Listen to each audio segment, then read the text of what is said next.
Amazing. Okay. Well, good morning, everyone. It's a pleasure to be here at Canada's largest port. More than $1 billion of goods move through this port every single day. And in fact, when you look at the capacity of Port of Vancouver, it's bigger than the capacity of the next 5 biggest ports in Canada combined. But within the next decade, it's not going to be enough. And it's certainly not going to be enough if we're going to grow this economy, become stronger, more independent, more diversified, trade more with Asia and other parts of the world, which is what our intentions to do. So we're looking through the Major Projects Office at expanding this port. But one of the things, if you expand the port, everything's connected. So expanding the port requires increasing the capacity and the efficiency of our rail system. It also means working to enhance some of our exports of energy and others. And we have tremendous opportunities in order to do that. But in order to seize those opportunities, and let's just put it in perspective, the federal government is looking to invest about $10 billion, more than $10 billion, to help expand the port, grow our exports away from the United States by more than 50%, create over 17,000 jobs, 18,000 jobs in the construction of that, another 17,000 jobs full-time in the operation of that additional capacity, and that's not counting all the businesses and the knock-on effects. In fact, I was at a canola farm yesterday just north of Innisfail in Alberta, where they will get the benefit of this expanded capacity as we expand agricultural exports as well as products and others. Okay, so that's the opportunity, but everything is connected, and in order to seize the opportunity, we need to do several things at the same time, and that's our intention, and that's why we're working with the Musqueam Nation.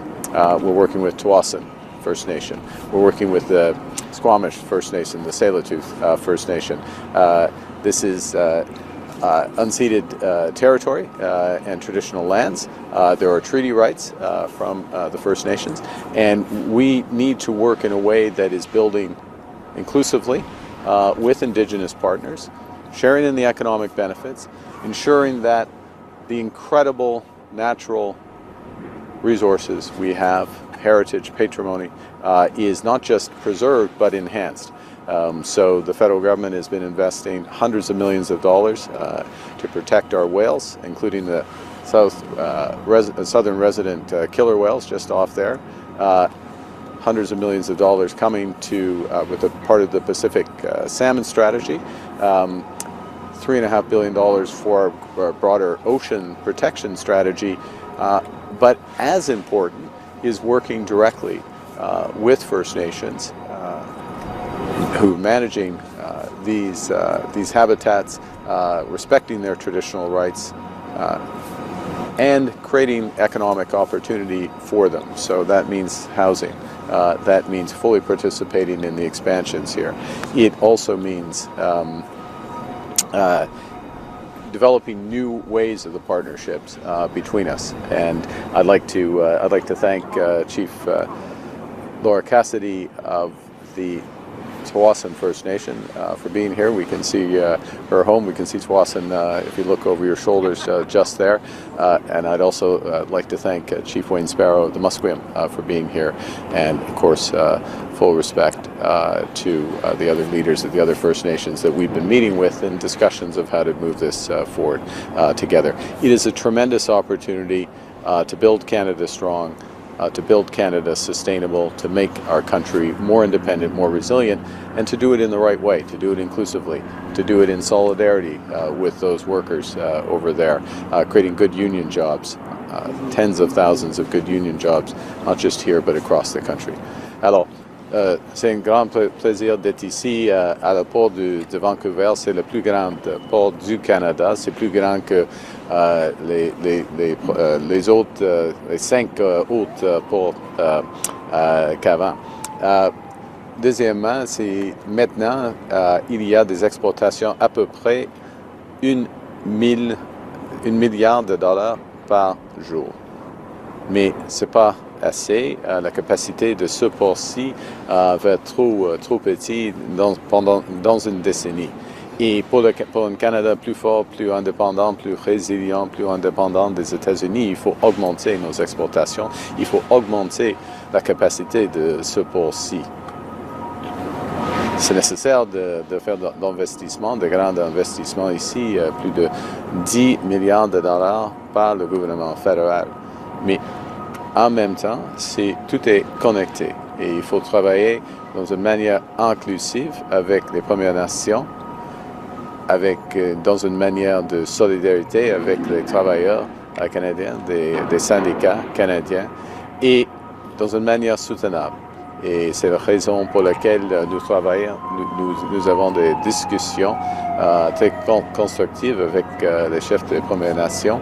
Et c'est la raison que nous investissons des milliards de dollars afin de protéger les baleines, afin de protéger et augmenter, renforcer la population de saumon et dans une manière globale de protéger notre patrimoine marin à travers le Canada et surtout ici à la Colombie-Britannique. Alors, il y a des grandes occasions, on va les saisir, mais on va les saisir ensemble pour tous les Canadiens, tous les Canadiennes. Merci beaucoup. Thank you very much. Partnerships between us, and I'd like to thank Chief Laura Cassidy of the Tsawwassen First Nation for being here. We can see her home. We can see Tsawwassen if you look over your shoulders just there. And I'd also like to thank Chief Wayne Sparrow of the Musqueam for being here. And of course, full respect to the other leaders of the other First Nations that we've been meeting with in discussions of how to move this forward together. It is a tremendous opportunity to build Canada strong, to build Canada sustainable, to make our country more independent, more resilient, and to do it in the right way, to do it inclusively, to do it in solidarity with those workers over there, creating good union jobs, tens of thousands of good union jobs, not just here but across the country. Alors, c'est un grand plaisir d'être ici à la port de Vancouver. C'est le plus grand port du Canada. C'est plus grand que les autres, les 5 autres ports qu'avant. Deuxièmement, maintenant, il y a des exportations à peu près 1 milliard de dollars par jour.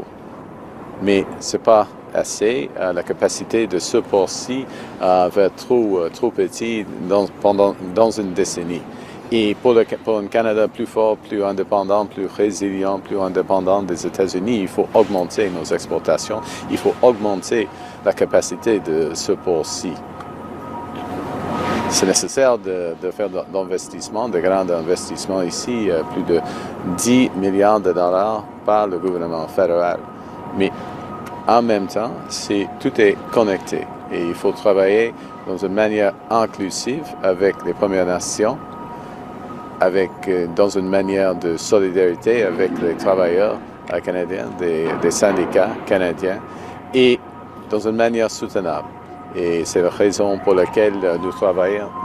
Nous avons des discussions très constructives avec les chefs des Premières Nations et c'est la raison que nous investissons des milliards de dollars afin de protéger les baleines, afin de protéger et augmenter, renforcer la population de saumon et dans une manière globale de protéger notre patrimoine marin à travers le Canada et surtout ici à la Colombie-Britannique. Alors, il y a des grandes occasions, on va les saisir, mais on va les saisir ensemble pour tous les Canadiens, tous les Canadiennes. Merci beaucoup. Thank you very much.